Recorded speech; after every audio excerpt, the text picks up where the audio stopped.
고 최숙현 선수의 폭행 피해와 극단적 선택 소식이 전해지면서 체육계는 물론 국민들의 공분도 커지고 있습니다. 과연 무엇이 이 22살 어린 선수를 극단적인 선택까지 이르게 한 걸까요? 평창 동계올림픽 봅슬레이 스켈레톤 국가대표팀 총감독 출신인 이용 미래통합당 의원과 관련 얘기 나눠보겠습니다. 안녕하세요. 네, 안녕하세요. 예. 이용입니다. 선수가 세상을 떠난 게 지난달 26일이었는데요. 세상에 실제로 알려진 거는 어제였습니다. 왜 이렇게 뒤늦게 알려진 것이고 또 의원님은 이 사건을 어떤 경로로 먼저 파악하게 되신 겁니까? 네, 26일 날 이제 고인이 되었고, 예. 28일 날 발인이 진행되었는데, 예. 28일 날 지인한테 좀 들었습니다. 네. 아무래도 제가 그 국가대표 출신이다 보니까 억울함이 있다는 어떤 지인의 좀 연락을 받았습니다. 예. 그래서 월요일 날 출근해서 뉴스를 보니까 네.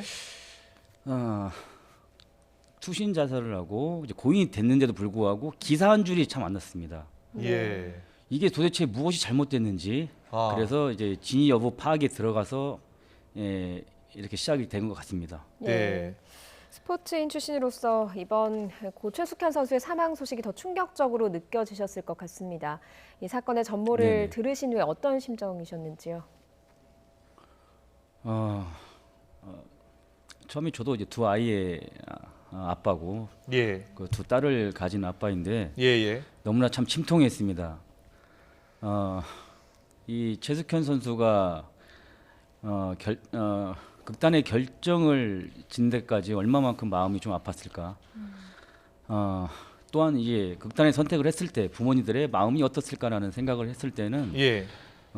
스스로의 눈물이 좀 났고 너무나 참담했고 또 한편으로는 최익인으로서 대표로서 이 국회의원이 됐는데 제가 그들을 좀 보호해주지 못한 점에서 정말 어떤 미안감과 죄책감이 듭니다. 네.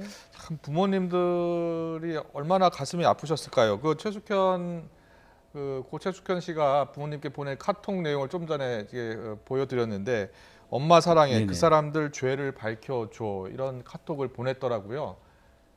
네. 예. 그 카톡을 받은 부모님들이 얼마나 가슴이 아프셨겠습니까? 부모님께서는 뭐라고 하시던가요?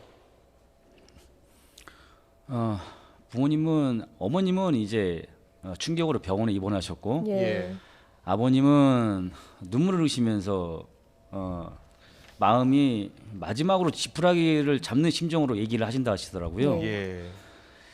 근데 그게 이제 과연 어떤 의미일까 우리가 다시 이제 짚어볼 문제인 것 같습니다. 네.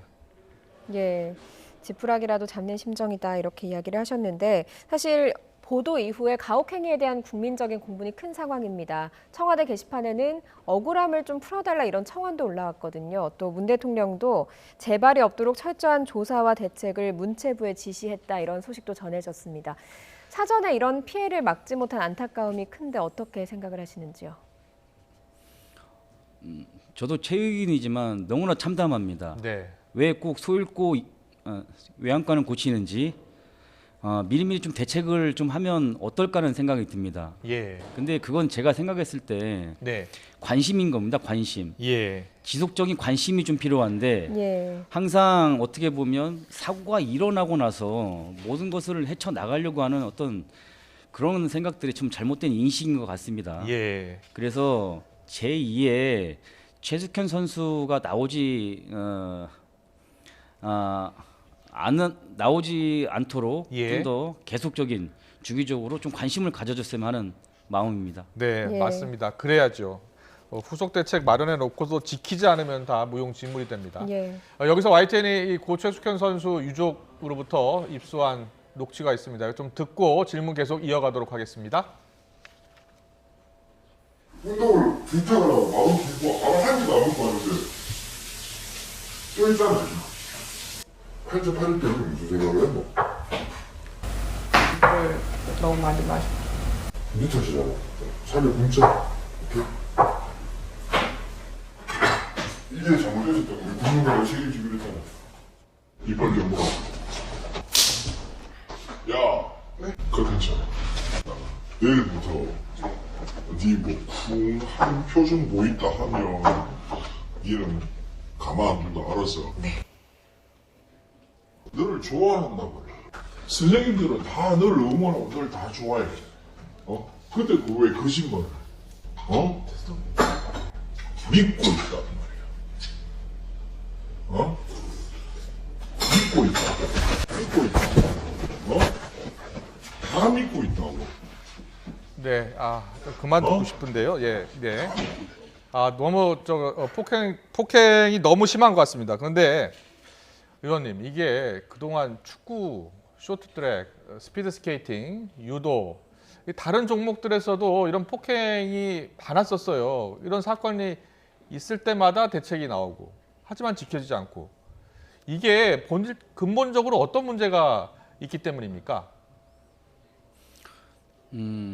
우리나라 사회 전반적으로 보게 되면 예. 항상 저는 이런 얘기를 좀 하고 싶습니다. 좀 지속적인 관심과 예. 어떤 이 반짝이는 좀 행동을 안 했으면 좋겠어요. 예. 지금까지 이제 저는 체육인으로서 보면 네. 우리가 올림픽이나 아니면 국제에 대해서 금메달을 땄을 경우에는 잠깐 어떤 인식을 하고 잊혀지거든요. 예, 맞습니다. 근데 이 사건도 예. 마찬가지인 것 같습니다. 예. 어떤 거냐면 심석희 선수의 사건이 일어난 지가 채 2년이 되지 않았습니다. 예. 네. 예, 그런데도 불구하고 이 같은 사건이 일어났다는 것은 우리 어른들에 대한 무관심이라고 생각합니다. 예. 좀 더 이 관심을 갖고 지속적인 대책 방안이 있었다면 네. 이 선수가 우발적인 상황을까지 이러지 않을 거라고 저는 생각합니다. 예. 네. 그래서 정부에서는 현재 좀 말만 하지 말고 네. 지속적인 어떤 대책이 좀 필요하지 않을까라는 생각을 하고 있습니다. 예. 네. 그런데요, 이 최숙현 선수가 사실 여러 차례 진정을 냈어요. 보니까 대한체육회, 철인 3종 협회, 경북체육회, 경주시청, 심지어 경주경찰서까지. 그런데 제대로 이 고인의 말에 귀를 기울인 사람들이 없었습니다. 네. 이게 참 우리 사회의 잘못된 부분이 어떤 거냐면 예. 우리 사회 전반적으로 보면 약자한테 강하고 강자한테 약한 면이 대부분 있었던 것 같아요. 예. 그래서 좀 사회 최숙현 씨의 지금 아버님은 고향에서 농사를 지시고 연로하신 분이기 때문에 예. 제가 이제 조사 내용들을 보면 감독이 아버님한테 그 사람 고소해 마음대로 하라는 어떤 얘기가 좀 있습니다. 예. 어떤 사회적인 약자한테 하는 어떤 행패라고 좀 생각을 해요. 네. 예. 그래서 우리 사회가 지금부터라도 좀 더 어떤 약자에 대한 보호에 대한 어떤 강한 어떤 좀 어떤 법안이나 예. 또는 이 강구 대책이 좀 필요하지 않을까라는 예. 좀 생각을 하고 예, 있습니다. 뭐 스포츠계에서도 뭐 일종의 갑질이 일어났다 이렇게 이제 이야기를 해주신 것으로 해석이 되는데요. 사실 스포츠계나 이런 그 스포츠 관련 기관이 알고 보면 뭐 스승이랑 제자랑 선후배 사이로 얽혀 있는 경우가 많습니다. 이런 조직 문화에도 네. 좀 변화가 필요해 보이는데 어떻습니까? 지금 이제 대체적으로 예. 많이 좋아지는 어떤 단계였거든요. 어떻게 보면. 근데 이제 뭐 저도 이제 감독이었지만 감독과 스승은 한 가족이나 마찬가지입니다. 가족은 어떻게 보면 아침, 점심, 저녁을 항상 같이 먹는 게 저는 네네. 가족이라고 봐요. 생활을 하고. 예. 예. 근데 이 숙소 생활이나 이제 생활을 하다 보면 항상 같이 자고 같이 일어나고 같이 밥을 먹고 예. 이런 게 오히려 저는 가족 이상이라고 봅니다. 네네.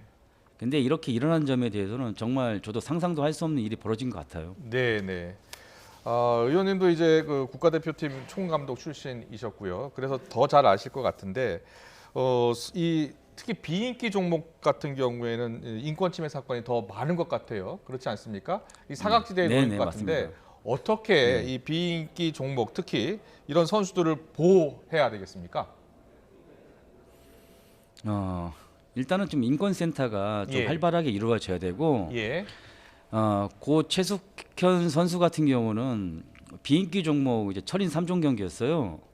그러다 보니까 언론인도 많이 방문하기 좀 어려운 종목이었는데 예를 들면 우리가 프로 축구나 야구, 농구에 어떤 조그마한 잘못이나 폭행이 일어나도 바로 언론으로 인해서 세상 밖으로 알려지기 때문에 굉장히 절차가 굉장히 많습니다. 하지만 이 비인기 종목 같은 경우는 어떤 언론인과의 접촉이 무대하기 때문에 어떤 사건 사고가 일어나도 바로 수면에 올라오는 경우가 굉장히 늦어져요. 예, 예. 그래서 이번 계기를 통해서 어떤 인권센터도 많이 좀 확장을 줘야 되고 네. 각 경기단체마다 언론인에 대한 어떤 배치나 또는 예. 언론인에 대한 어떤 관계를 형성을 해서 자꾸 이제 언론인이 어떤 경기단체에 대해서 관심을 집중적으로 예, 좀 예. 갖는 어떤 그런 방법도 하나의 일종인 것 같습니다. 네, 네. 네.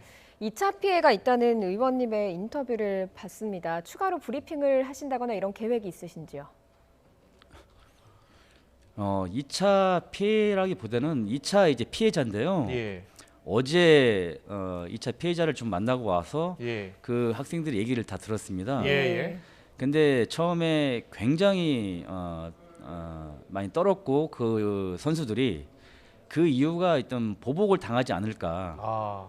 내가 이걸로 인해서 운동 생활을 끝내야만 한다는 어떤 그런 압박감 때문에 얘기를 잘 못하더라고요. 네. 그래서 편안하게 얘기를 좀 들었는데 네. 똑같습니다. 고 최숙현 선수 하는 것처럼 수차례 폭행을 당하겠고 폭언을 당했고 그게 네. 대략 한 달에 한 10일 정도를 폭행을 당했대요. 예, 예. 근데 어떻게 보면 한 달에 10일이지만 주말을 빼고 나서는 거의 이틀에 한 번꼴로 저는 그렇게 폭행을 당했다고 보고 있습니다. 네, 네. 알겠습니다. 아, 우리 이 선수들을 보호하기 위한 정말 촘촘한 대책이 필요할 것 같고요. 우리 이용 의원님께서도 입법 활동, 관련 입법 활동 좀 열심히 네네. 해주시고 저희 언론도 좀 더 이 선수들 보호를 위해서 노력을 하겠습니다. 오늘 말씀 잘 들었습니다. 네. 고맙습니다. 네, 고맙습니다.